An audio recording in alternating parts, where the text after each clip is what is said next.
I mean, does anybody else look like they just watched The Notebook every single time they cut onions?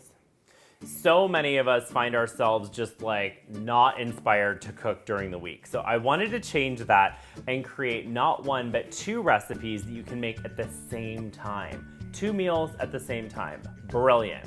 All right, the first one we're gonna do is braised chicken thighs with a beautiful apple cider reduction sauce moment that is absolutely delicious. While that's going on, we're gonna do my grandfather's easy risotto.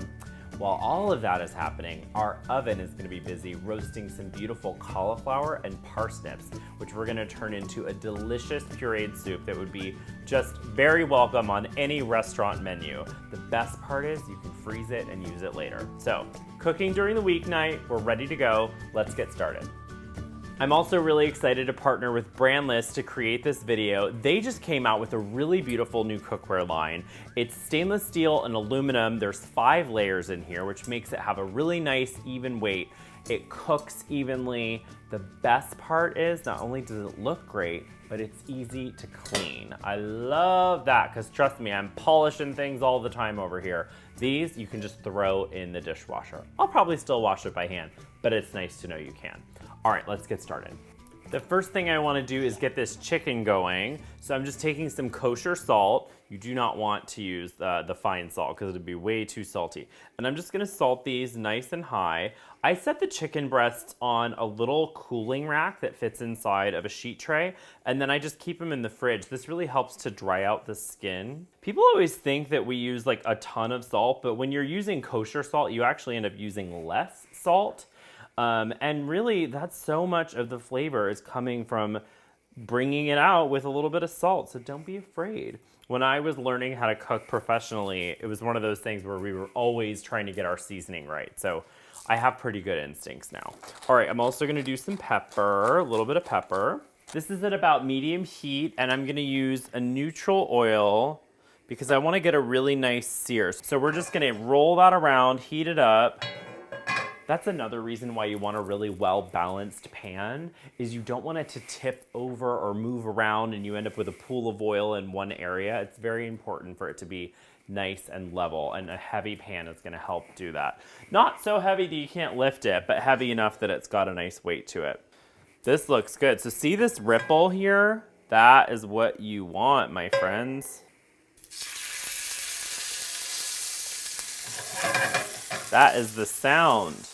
One of the big stars of this meal is the apples, and I got these in a really funny way. So my friend Charles and I were hanging out at his house, which is in Lake Arrowhead. It's so beautiful, Charles and Michael.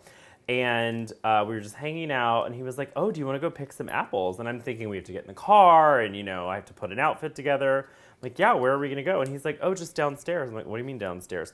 They have these 2 beautiful crabapple trees, and they are just beautiful. So I got as many as I could, and I've just been cooking away, baking away. I already made an apple crisp, and now we're making this beautiful little dinner. So there you go. Thanks, Charles and Michael, for the gorgeous apples. Look, it still has a twig. What? That is a real apple off the tree. This one too.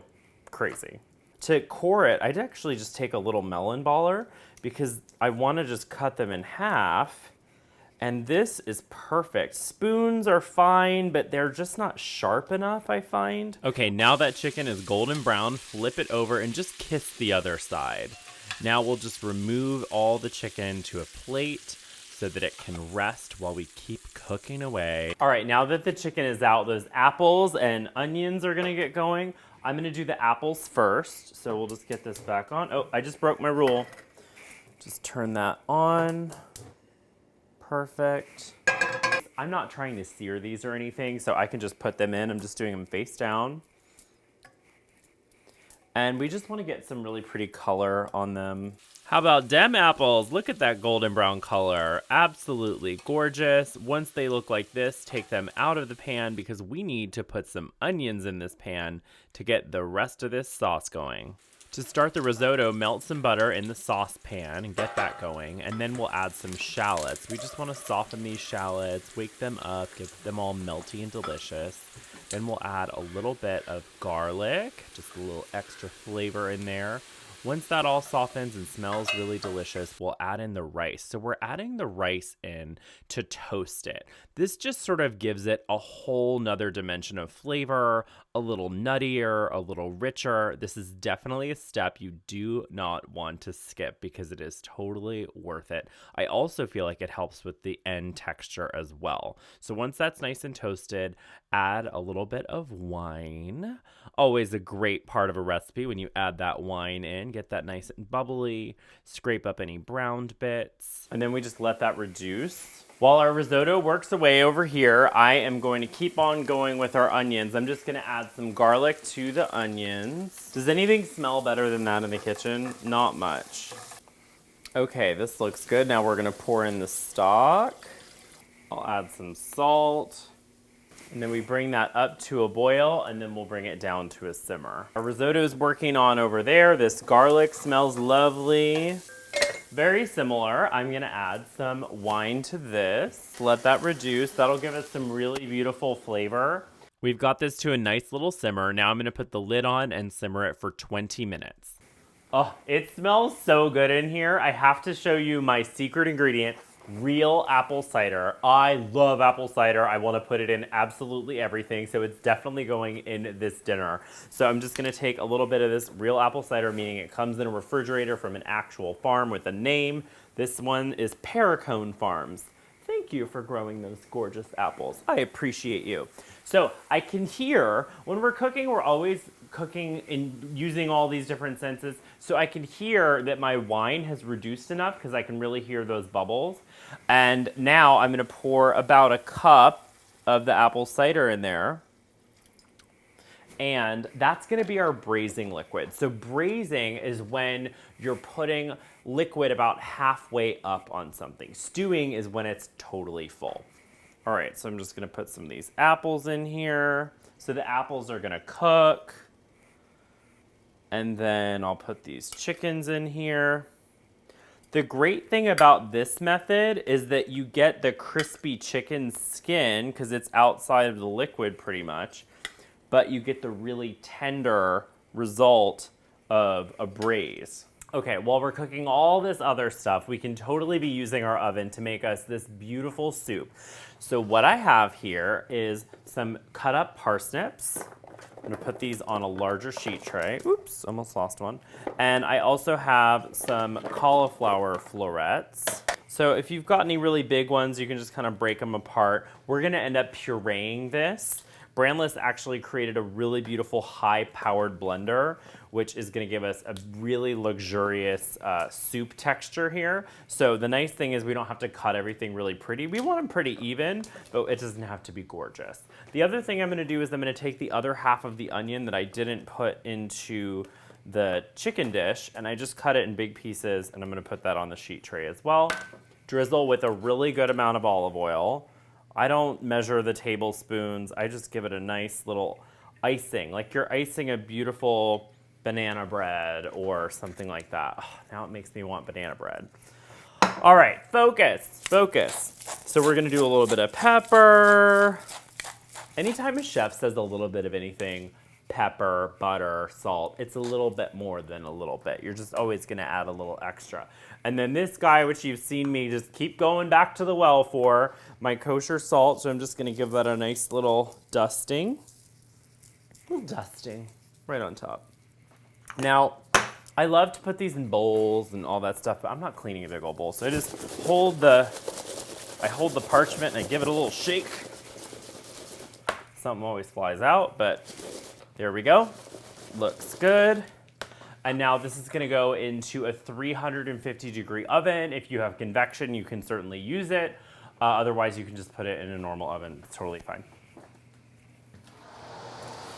Since I did tell you we're gonna get the most out of our kitchen time, I am also going to take some beautiful Brussels sprouts and I'm just gonna cut the ends off. And if they have any weird leaves, we'll just pull those off and get rid of those. And I'm gonna cut them in half and put those on a sheet tray. I've got some parchment paper on the sheet tray and everyone always asks me if it burns. I would say anything over like 400 degrees, you might want to be concerned. And if that's the case, I would try and use some nonstick foil. But other than that, you really should be good to go. All right, all of our Brussels sprouts are cut. Again, same old story, little olive oil, salt and pepper. Gotta do it with a little style. Hold the paper, give it a little shake. Lose your favorite peppermint. I didn't lose it, I'm just kidding. Okay, these are gonna go into the oven at 350 degrees and they are going to roast with all the other vegetables. Our risotto is finished cooking. We have to do a little jazz. If you're part of the everything is better with butter crowd, you're gonna like this part. All right, let's give this a look. Yes, I love, by the way, this lid fits really nice and snug in here. It's not like gonna slide off, like if I move it around. Just little details to pay attention to when you're thinking about cookware. So Brandless was not messing around when they made this pan. But this risotto looks really nice. You can still see the grains, but it's nice and creamy. Risotto texture, you want it to be pourable. So I'm just gonna add a little bit of butter, unsalted, that way I can control the salt. The star ingredient is really some high quality Parmesan cheese. And I don't measure this either, I just kind of get after it. I'm definitely gonna add some black pepper. And if you want it to be a little looser, a little creamier, you can always add just a little bit more stock. Most important part, I have to taste it.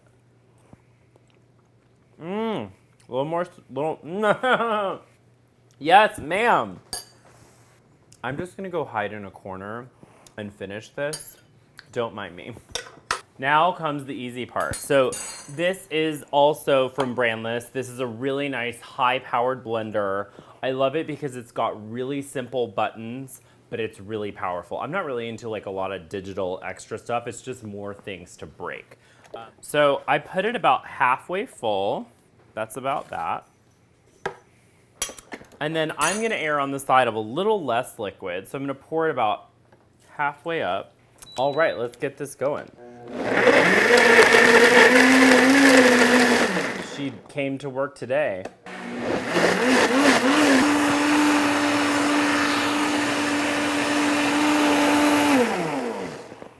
You have to do a blender dance. Very, very important to do a blender dance. I'm gonna add some salt. If you guys are not into parsnips, I'm telling you, give them a try. Yes, ma'am. Oh, I love that.